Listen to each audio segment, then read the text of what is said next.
For what should be done by married men to live longer and happily. Are there good reasons for us, the men, to be really concerned about our lifespan? Yeah. Yes, as married men, and yes, as married men. Yes, Mr. Lu, I will begin by giving this testimony today about a certain lady who wrote to me, a man who wrote to me and said they are about to get married with his fiancé, and they have a piece of land they want to buy, and the lady is insisting that they should put both of them their names on the document, because tomorrow if the man dies, that's what the girl said, if the man dies, the family may come to seize the land. And I asked the man that who told the woman that you are the one that must die. There is this notion that the man has to die first. If you ask any woman, she will tell you the man has to die first. And I asked the girl, why do you think that it is your husband that will die first and the family will come to seize the land from you?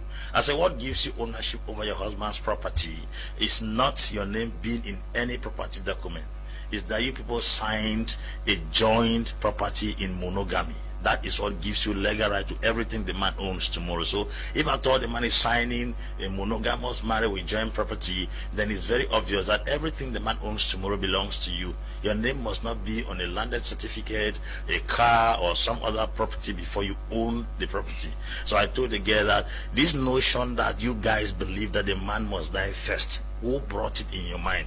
Well, I couldn't help but understand the lady, because statistics has proven that in most marriages, men die first. And because of that, I started thinking. It got me thinking, and I've sat down today meditating on this topic, and I came to realize that there is an error in the pairing.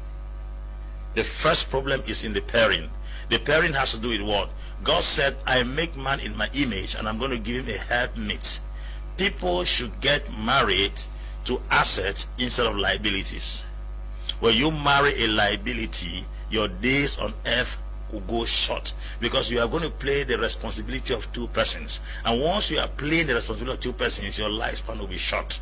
Most of times people don't get married to people who come to help them. They get married to people whom they admire. You may admire somebody who is not a helper. God did not give Adam a woman he admired. He gave a woman who was a helper. There is this song that came once, Ma chérie, maintenant on se marie plus au hasard. Si j'ai payé courant, tu vas payer de l'eau. That is to let you understand that in this modern day, we don't get married for nothing. There is an interest in marriage. And this marriage that we are doing this day is a marriage that the burdens of the family, the burdens of the extended family can be shared in between two parties. So marriage is a union of two persons who share responsibilities. I've always heard people preach and say the responsibility is the man. The responsibility is the man. But I beg to disagree today on this platform that marriage is a shared responsibility of two persons. The woman is coming to help.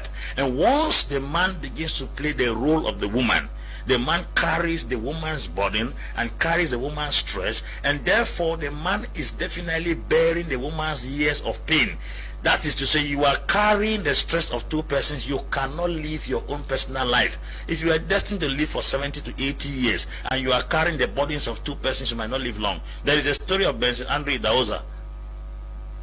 The work he did for 60 years when he died, an autopsy was conducted on his body, and they said his system showed like someone that has lived for 120 years, which means he did a work for 120 years in 60 years. He compressed the job. So when a man carries his own burden and therefore carries the wife's burden in the family, his years are reduced, because the woman is a liability, not an asset. These days you don't get married with sentiments and feelings. You open your eyes and look, what does she have to contribute in this relationship? Because it is a deal you are broken into.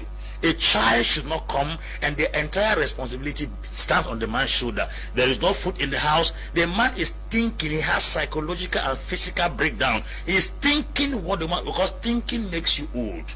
Work makes you old. Stress makes you older. In case you are doing the stress of the man and the woman, then you are carrying the burden of two persons, thereby reducing your number of years on earth. So the challenge we have is in the pairing. If men want to live long these days, do not repeat the errors that our mothers did and our fathers did in the past. There must be a mentality of shared responsibility between two couples.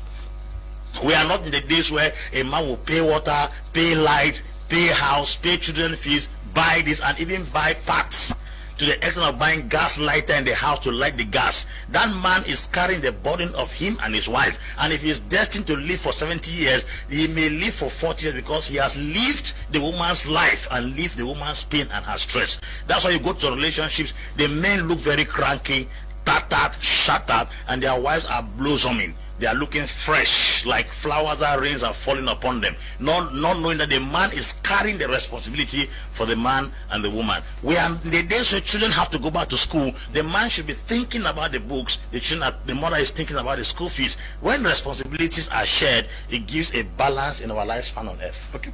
Yes, like